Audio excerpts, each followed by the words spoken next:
In today's video, we're taking a look at some of the most underappreciated market indices that you're probably not looking at right now and why you should be paying attention to these during big times, especially important seasonal events. We'll also be taking a look at our technical analysis levels for the S&P 500, NASDAQ, Bitcoin, Tesla, gold, and more. There's a lot going on in the markets right now, guys, so stay tuned to have a discussion right now. See you soon. Okay, well, let's begin our market recap for the close of the 3rd of August 2021 in the American market. And one of the best places for us to take a look at the charts is always going to be the heat map here of the S&P 500. You'll notice that we had the FANG stocks turning around from negative to positive throughout the trading day. Healthcare continuing to be a shining force, something that we've been very heavily following now since June. And then, of course, banks actually rebounding, even though the US 10-year continued to slide a little bit throughout the day, or at least stay sideways. So why are these types of things important? Well, understanding what's happening on the day is important, but understanding what's happening on the seasonal is even more important than that. We've actually taken here the monthly averages over the last 20 years, and we've demonstrated very clearly that the months of August and September tend to be sideways to slightly weak, and this is for the NASDAQ, and this will come into our analysis throughout today's video. It's very important we know that. The other thing that we know is that the S&P 500 also tends to be quite weak in the months of September. So these are just stats, and they should always be in the back of our mind. Should we trade off them? Should we invest off them? Possibly not. I mean, it's not every single year that occurs, but it is something that we should keep in the back of our mind. So if we see the technical levels, we see the trigger points happen, we're there and we're very well aware of what happens over that period. So yesterday was the movement down, and then of course a huge movement up after that period. Now, it looked pretty shaky in the morning, and we hit some very key technicals that we've demonstrated several videos past that were very important for the S&P 500 in particular. And we're using that as our key demonstration of whether there's strength or weakness in the market. So it bounced off the low on the S&P 500, quickly rebounded, and by the close of the day, we were actually up almost 1% across the S&P 500 and NASDAQ. When we go and have a look at the actual sectors within that, we noticed that the biotech sector was doing the best. We had energy coming back a little bit, the water sector, which is a very good one, the agricultural sector, the healthcare sector. No surprises, many great sectors that have been running for the last couple of months there, and particularly great to see biotech having another good day. We're in the middle of earnings season. As we know, big stocks coming out. We had Alibaba come out, and it was, a bit lackluster, I guess you would say, from the initial reaction. By the end of the session, it did regain quite a lot of that. And if we go over here to something like Wednesday's session, we're going to have Roku, we're going to have Etsy, Uber, Fastly, some big names coming out after the close. These ones could demonstrate quite a lot of things because, of course, Amazon started this whole scariness into consumer discretionary. Will Etsy show a similar number? That will be one that I'm watching quite closely, and I hope that you guys also are checking that out. Let's get into the technical analysis now. What's going on with the volatility index? Well, straight away, you'll notice the volatility index was unable to breach and close above 20. We know that whenever the VIX or the volatility index is above 20 and it holds a level, it's on. And it usually coincides with a key technical zone, and we'll talk about that in just a few moments. But yes, volatility index above 20 is one of the key figures for when we start to see that real uncertainty coming back into the market. Another thing, dollar index, have we seen strength or weakness here? We're stuck between the 50 exponential moving average, which is this daily blue line here for anyone that doesn't know, and this red line, which is the 20 exponential moving average. So until we close above 92.20, we don't have any strong bullish tendencies towards the dollar index, or we close underneath the 91.80, and then we have bearish tendencies towards the dollar index. For now, stuck in the middle of the range, nothing much we can do about it. Let's move over to the US 10-year yield. That's found some support and it's kind of bouncing off that level. This is very important to the susceptibility of something like the banks finding weakness. So we'll continue to watch this zone. We've theorized that it could go down to 1.03. This is, of course, hurting Michael Burry because he came out and said inflation's back. This is kind of demonstrating inflation is not back, at least at this stage, because the 10-year being so low. This is, remember, saying that the 10-year interest rate in 10 years' time is going to be 1.18%. Can you imagine if it was that low still? That would mean that you better have your risk on, yeah? Because that would be really, really bad for many investments out there, specifically, of course, holding cash. Let's move over to the gold and silver investments. Now, if we're looking at silver, this looks great. We've looked at this several times. We've talked about this flag.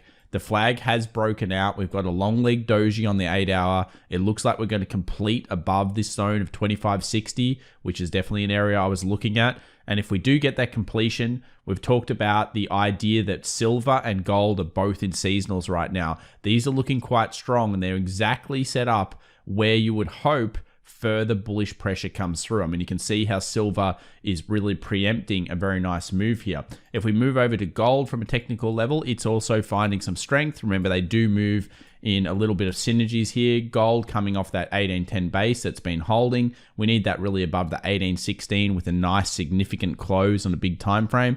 And it is looking like it's putting a base in. It's time for gold and silver to usually find strength. This is the seasonal period of the year. Seasonally, actually, also, we have weakness in US dollar generally around this time. So will it all come to fruition? Of course, some of them are looking a lot better than others. We'll move over to Tesla. Tesla stocks, yeah, it's not the rally I would have hoped of such a close. So we closed above, of course, the 700 level, and there's a lot of options going into this right now. Now, I'm not sure what Wall Street wants to do, but generally Tesla is pretty ferocious. So when it does move through, it tends to move into that, really quick resurgence of price up to the 780 would be the idea, and 740 being the first point.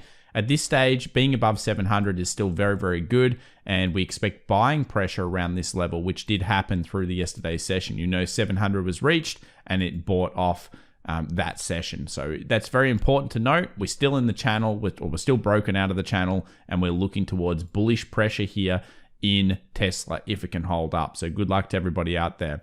Other things that we're starting to look at, and we talked about this at the start of the video, are you looking at the indices that matter? So the index that matter.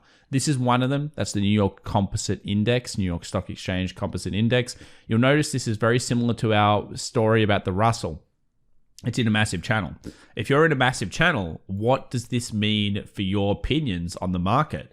Well, you should be, generally speaking, longer term, if you're talking about longer term, neutral, because we don't have a breakout to the top, triggering a huge move here in all of the stocks, and we always don't have a move to the bottom, which is triggering, of course, bearish pressure. We're right at the resistance, and you wouldn't be a fool for saying, oh wow, this previous daily candle was a huge rejection, a shooting star, and it looks very, very bearish. In fact, many things were looking bearish yesterday, and we just didn't quite get the final trigger, which we'll be talking about in a few moments. So things were looking bad on this stock exchange, and you can go back over this and see what happens. But if we get a trigger above, let's say we close above 17, what would this be? About 16, 7A70, something like that. Then that's saying, okay, we've broken out to the upside and it's good times ahead.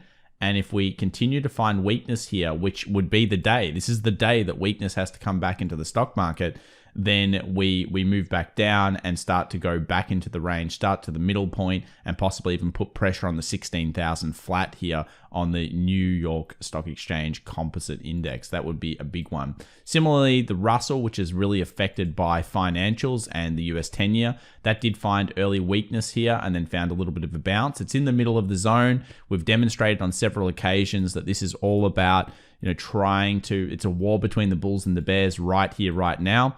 We've got those 3 rejections. We have a bullish hammer yesterday. I guess you could say the market has no idea exactly what it wants to do, but this is the type of traps people play, and it hasn't got a trigger on it yet in terms of the S&P 500, but if it does, this will be where we see the weakness. Remember, weakness starts in the smaller companies and then goes through to the bigger ones. If you're talking about a correction, generally weakness starts in the smaller companies first.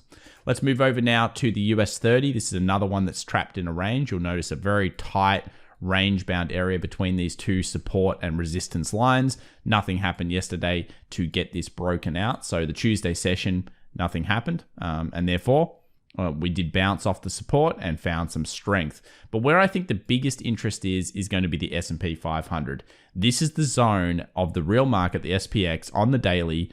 And we've been demonstrating this many times. 43.72 it was. I like the 70 level. And then, of course, we've got 44.30 on the top.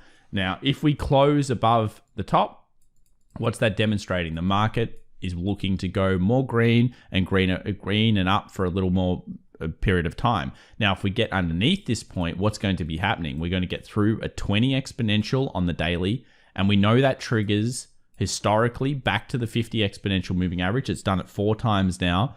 And if we get underneath the 42.50 zone, wowzers, that's where you start to see the real weakness come in on this market. So we're still trapped from a day trader perspective within a very tight range. Anyone that picked it up yesterday, I mean, there was a great day trade here. You can clearly see the rejection that occurred.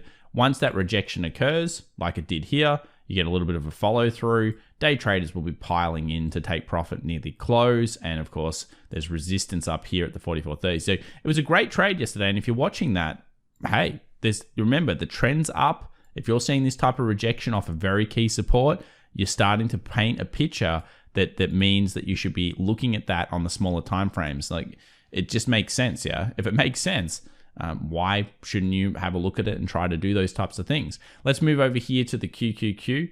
And this is the NASDAQ. For anyone that doesn't know, we've got our strong trend line here that's been resurfacing. I think this is a really hard index to watch at this stage. Could you say it's in a range? I guess you could say there's a key support here at 362. I'm going more with the S&P 500 is going to show us the way, and the Russell and the NYSE, those types of indices are the ones I'm really looking at. But I actually think the biggest weakness is going to be in the NASDAQ once that starts to occur. This is the one, while I love all the stocks in here, they're really a little bit, potentially overpriced. Plus all the hype is coming out of them because the earnings season is over for the largest companies in there anyway. And the smaller ones are now reporting. So it's like all that stuff where you say, buy the rumor, sell the fact. When the hype and the anticipation of the event is over, often the market takes a breather and then gets ready for the next hype and anticipation. It's like everyone goes and watches a film in the first 2 weeks when it comes out the cinemas. And then after that, I might wait till it comes, well, not on DVD or Blu-ray anymore, but I might wait till it comes on the streaming service. You're prepared to wait. It's that hype period that's important to understand the stock market as well. It works just like human psychology in that aspect. So yeah, QQQ stuck in the range, S&P 500, the most key one for us to be looking at. And we'll move over here to Bitcoin and of course Ethereum. Now we've got some key comments coming out here, and I won't read them out, but basically the SEC's come out and said, again, we think there needs to be some regulation around this market right now. That's, I think, long-term good in this, at least the stable coins, but short-term it's bad. It's hurting Bitcoin here a little bit. Bitcoin's coming back down. Look, there's many good support levels. You've got that 36,000 support. You've got these 2 moving averages here, the daily 20 and the daily 50. You've got probably a fib of the whole move down that it can bounce off. So you can take the whole big rally fib, 38,250 zone. You guys know I love that area for looking for turnaround kind of, lightning bolts, etc. So that would be awesome. And if we go over to Ethereum, you'll notice this is holding a little bit better. So again, with Ethereum, it could come down to 2,400. Find the previous resistance, find support, look for lightning bolts. Could be some good trades here in the crypto markets over the next coming days. So definitely worthwhile checking that out and bringing that into your own system. In terms of news, remember Wednesday brings the ADP non-farm employment change first number, and we've also got the ISM services PMI at 10 a.m. New York time and 8:15 a.m., which will be live streaming through the Wednesday session. So join us there. Another thing to note, of course, Friday is going to be non-farm payrolls day. And this is a really important figure. They've been getting it wrong. And the more they get it wrong, the more the market has not priced in the correct numbers. So remember, that creates volatility. It creates opportunity. But more importantly, it does create a certain level of risk that you've got to be aware of. Thanks so much for joining us today, guys. I hope you're all having a great day. And remember, join us 1 hour before the New York Stock Exchange opens. At 8:30 a.m. we'll be starting the stream, and of course 9:30 a.m. in ET the market will open. So join us there, subscribe if you enjoy the videos, and give us a like. It does help us out. Thanks so much. Bye for now.